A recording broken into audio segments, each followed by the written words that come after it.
Running and gunning can be like therapy. It's video game comfort food, to keep moving and shoot up enemy waves as they fill the screen, mowing them down by the dozens as your brain triggers a sweet jolt of dopamine. The wanton mayhem never stops being satisfying.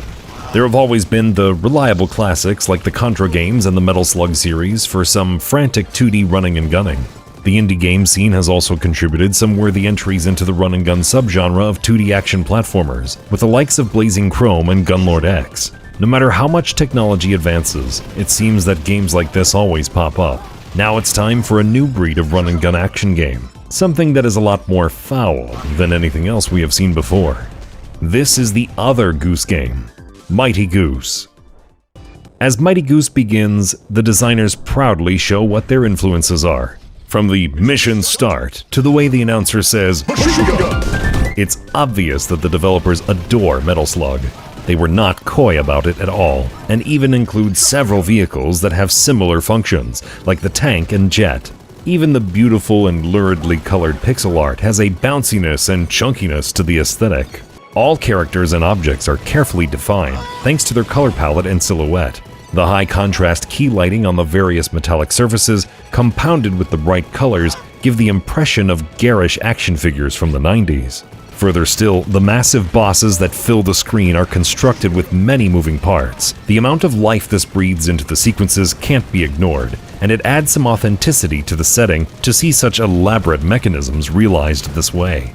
Mighty Goose is definitely driven by its visuals, and sometimes the artists may have gone overboard with their effects. The player Goose has some devastating firepower and can hail a vicious storm of bullets that sprat out in a fierce and chaotic pattern. On top of this, the artists chose to render every single shell casing ejecting from the Goose's weapons. When enemies die, they explode in an elaborately designed fireball and erupt into a rain of shrapnel. Enemies are rarely alone, often rushing in from a meticulously crafted background to get that goose cooked. With so much going on, the battles in Mighty Goose become a hurricane of explosions, bullets, debris, and smoke. There is so much stuff happening on the screen that it becomes hard to see where Goose is, and even harder to tell what is a threat.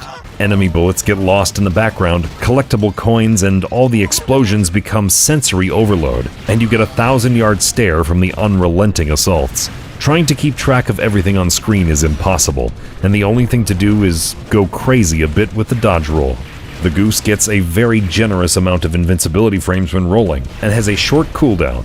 Playing defensively makes most boss encounters beatable in a few tries. The Goose can be overpowered compared to heroes of past run-and-gun games. Not only can he take 4 hits, similar games usually allowed only 1, but enemies drop health pickups which never disappear and completely restore all health. By severely overpowering the hero, Mighty Goose leans on being one of the easier examples of its kind.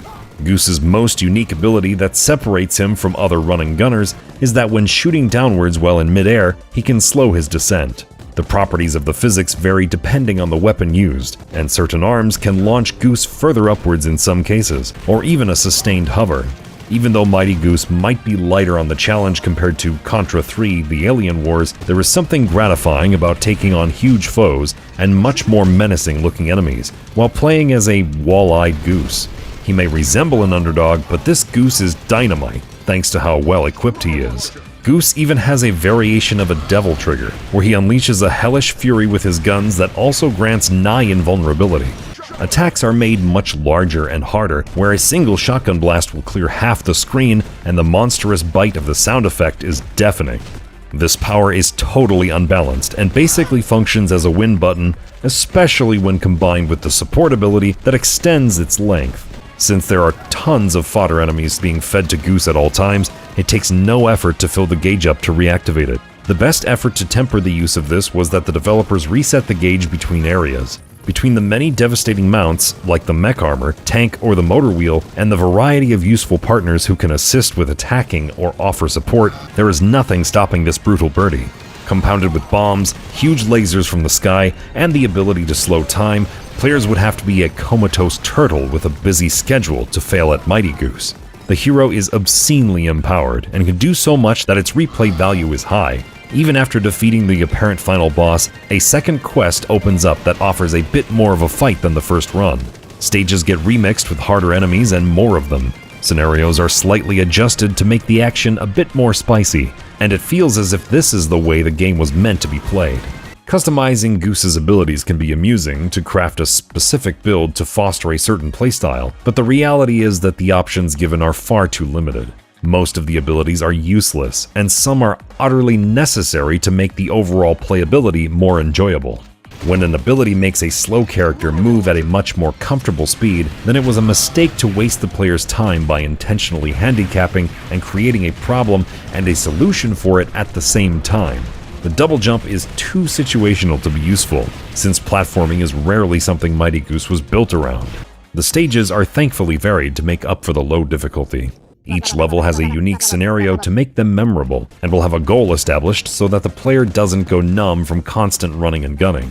Some sequences will have extended vehicle sections and car chases. Another stage will be designed to be like an arena battle, and the Goose is forced to participate in a blood sport, where he must do battle with a samurai.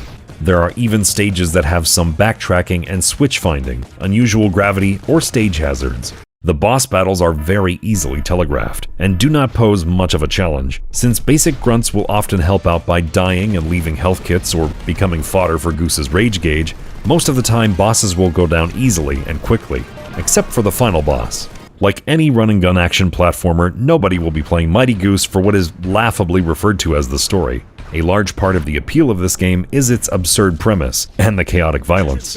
The story is no more complex than there is an evil space wizard and the Goose has to stop him from invading the galaxy. Along the way, Goose will make a couple of friends who can be used as co-op partners. However, after their recruitment, they stop being a factor in the sparse narrative. This is an arcade-style action game, and it plays to its own strengths, which is Twitch-based gameplay. For all the lack of thought put into the story, the music does sound triumphant, and does an excellent job at emulating the sound samples used in the Metal Slug games. Not that anyone would notice for too long, since the bombastic soundtrack will inevitably be drowned out by constant gunfire and explosions. Mighty Goose is a wonderfully playful and amusing run-and-gun action game. It stands out thanks to its ridiculous protagonist, and it's apparent that the developers put a lot of care into its presentation. While the developers did go overboard with their effects, one must admire their lack of restraint for going so far with the visual feedback. The art and animation is bursting with personality and character. The animated cutscenes are hilariously timed, and certain angles are perfectly framed for maximum comedic effect. And the generous abilities endowed by the Goose will make it easy for children to enjoy the game. Hardcore run-and-gun fans might be bored by the lack of bite, but this does make Mighty Goose a righteous entry-level Metal Slug-like.